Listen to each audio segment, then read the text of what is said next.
Today's one is about sobriety. Before I start, I want to say thanks to all my friends watching. I appreciate it a lot, and those who don't know me, I also appreciate you watching. It means a lot. I don't, even if it is 30 views, I don't care. I'm just glad that people are watching. So another thing I want to say is, in another universe, if I was a Mario Kart YouTuber, I think it would probably be the funniest shit ever. But also the most enraging shit. I've never ever in my life had more stress in my 20 years of existence playing a game to get the footage to talk over. I'm not even joking. I wanted to put my fist through my screen. I'm actually like, if I had put my fist through my screen, I think I would have reached under my neighbour's house and ended up scruffing them as well. But Mario Kart is literally the most scripted game that the script is written by a certain person whose name rhymes with Yahoo, the email service. That one. And I'm not even going to get into it. I'm playing it with an Xbox controller. Is like trying to fucking fly a plane with no wings, or just like trying to fly a plane with no plane. It's fucking not going to work. But anyway, this one's about sobriety. Here we go. So let me fucking get this footage playing now. Fucking shit game. Right. So to most people, smoking weed isn't a huge problem. At least it seemed to, just as soon as any other problem. And they're right, like. But that's most people. And anyone who's actually struggled with weed knows it can be just as damaging as anything. And as well, it's important that I say this. I'm not bringing anybody down who does smoke. A good lot of my mates smoke, and I'm not going to act like a fucking Jehovah's Witness. But this is just purely my experience of it and how it affected me. And if anyone does feel that they struggle, watch this video to the end. I'm sure you could learn a thing or two. So, weed isn't going to make you start staring at your hands, and it's not going to send a signal to your brain telling you that your hands are made of fucking physical skit-free copies or some shit like that. Like, I don't think any drug would do that, to be honest. Probably a fucked up brain would, a fried brain would. But weed's just really, really good at making you feel comfortable with the absolute bare minimum in life. And to me, I think that's scarier than any other side effect from any other drug. That's my opinion. I think complacency is fucking petrifying. So, as I say, abusing weed is the brain rot and speed run. It really is. Like, you're just going to rot your brain away if you're not doing it right. And it's so crucial that I get my point across here, because anyone who knows me knows I love weed way more than the next fella. And I always will love weed way more than the next fella, but I'm just old enough now, and God forbid fucking wise enough to realise that when I abuse weed, I'm just as good to speak to as the fucking doorstopper in your room you played with when your ma sent you packing. So whenever she grounded you for doing some stupid shit. So for me, I've struggled for fucking years. Like, I'm 20 now, but I've been struggling since I'm around 15 with smoking. I was always quitting, but I was finding myself just back on it and falling back into the same patterns, only just to be back to square one with me weed in my hand and wondering what went wrong. It's not that anything went wrong. I think when you're feeling down, I always felt down after an upper for a couple of months.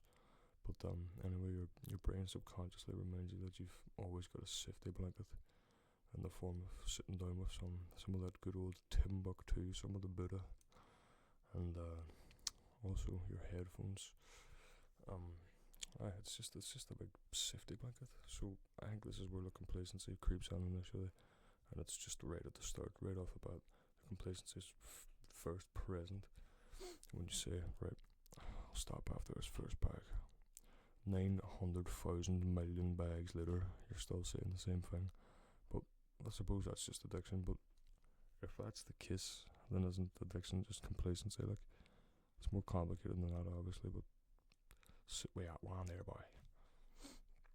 I fucking hit Mario Kart. I'm watching it now. You should have seen the controller. I'm not even joking. That controller was going to get turned into I was going to turn an Xbox controller into a PlayStation controller. I was that fucking angry here. But as I said before, you get comfortable with the bare minimum, and your ability to hold any half decent conversation literally just relinquishes itself from your fucking brain. It just vacates. Kaiser Wilhelm II. Oh, it better be the fucking second that I'll actually look like the biggest dick ever. But anyway, along with your conversation abilities, your fucking memories also just vanish, have to switch, they disappear. But conversation, it's not even that you're wanting to like not speak, it's just the fact that you literally can't fucking speak. Like, well, I couldn't really speak anyway. If you told me the maddest shit ever, like you were there during the fucking Azerbaijani peace treaty or some stupid shit like that, not even joking, 5 minutes later I would literally ask you, who the fuck is Azerbaijani? You know what I mean? Like I would genuinely that sounded so much better when I wrote it. But and that, it just melted my fucking brain away. And to be honest, I don't really give a fuck. I was just so deep in the shit that it didn't smell. You know what I mean? Mac Miller. But I've gotten sober recently, and recently I've about 2 weeks. I think I stopped counting the days, to be honest. And let me fucking tell you something. Coming from a man whose blood is made of CBD, yep, winking CBD. You'll never ever appreciate being sober until you're fucking scant, fleeced to the bone. You can't even remember your own man's name, and you've got a fucking master's degree in smoking bongs. That's when you'll fucking appreciate being sober. Let me tell you that for a fucking fact. That was obviously hyperbole, but you know what I mean. It just melts your brain away whenever you abuse it, you know, and you can't. Right. So, what about the people who actually can't smoke it and take it or leave it? Then people who just be, oh, I'm going to smoke a joint tonight, and then they do, and then they wake up the next day and they have a fucking score bag lasting them 4 years. For lemons, I say you are the jammiest cunts. No, I'm not joking. But in all seriousness, some people really can't take it or leave it, and some people even say it makes them more creative and shit like that. But that's a fucking farce, eh? There's no way you're sitting fucking beaten out at night time thinking you're gonna go, you know what, actually lad, I'm gonna fucking sit down here and write a book, and then you actually do. You're just gonna think about it and be like, I'll pay full idea, I'll do that tomorrow, and that's the complacency. Well, for me anyway. But as well, there's just genuinely no better feeling than being sober. See, whenever you wake up in the morning knowing that you don't have to fucking pin down £10 worth of fucking CBD bongs to get to sleep.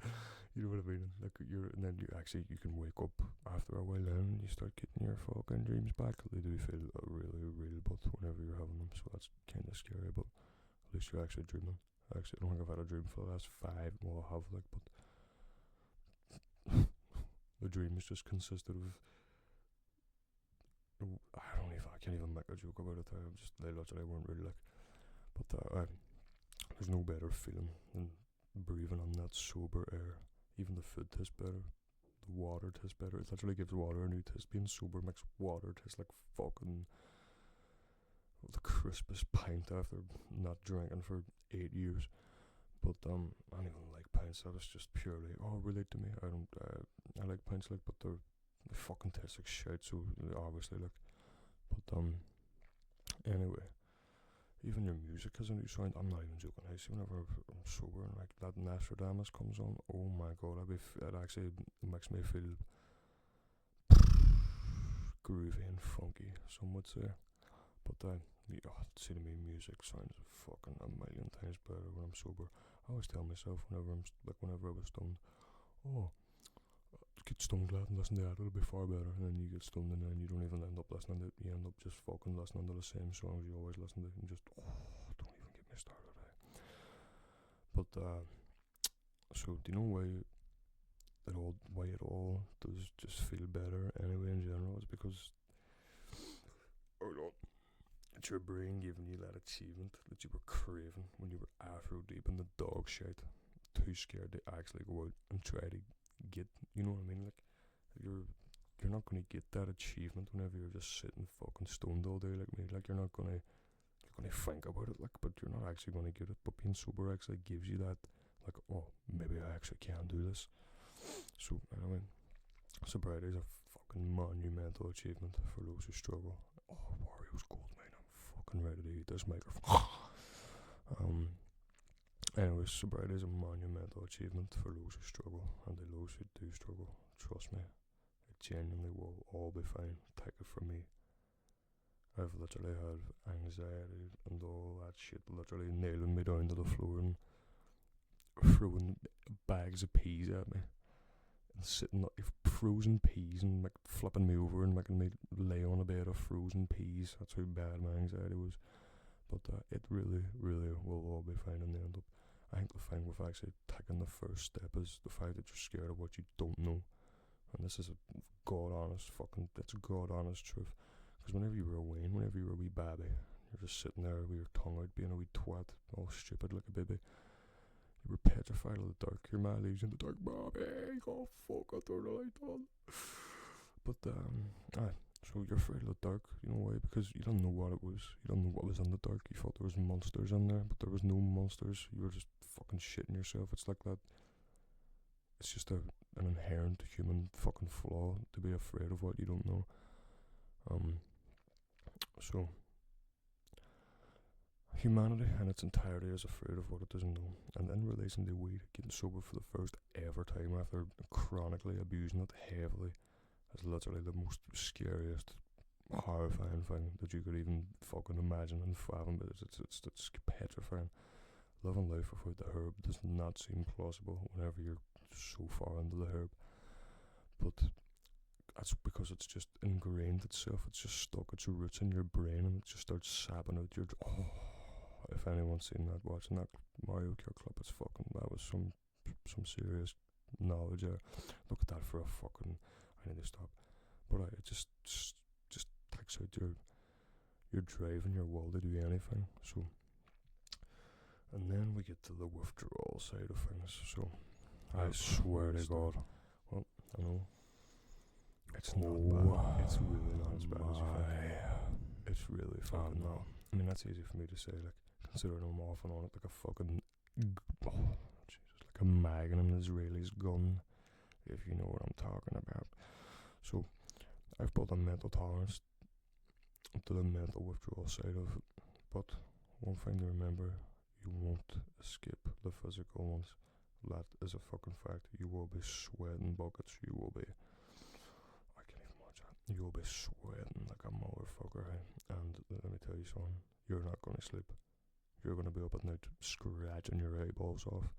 But you have to remember that the physical withdrawals aren't a catalyst. They are literally a door that will just swing right open. What the fuck? I scared the fuck out of myself there now. Oh my god. So anyway, the physical withdrawal is a fucking catalyst, and it'll swing the door right open and let all the mental side on. It'll let all the evil shit, the anxiety, everything that you don't want to deal with will be let on when it comes to the physical side. But it's so important that they have a stronghold in your brain. That's why I made that video on self-belief. That's one of my pillars of success. So, in conclusion, if you really, really want to quit, you really can. It's just, are you mentally strong enough to take that step and do what you don't know? Wow. Right. That's the end basically. That was the script, and I fucking hate Mario Kart. I'm not even joking. Oh my fucking god. I actually might make a video on Mario Kart and the scripting. It's disgusting. I'm actually not gonna but I'm not a grown man, but I am, but I'm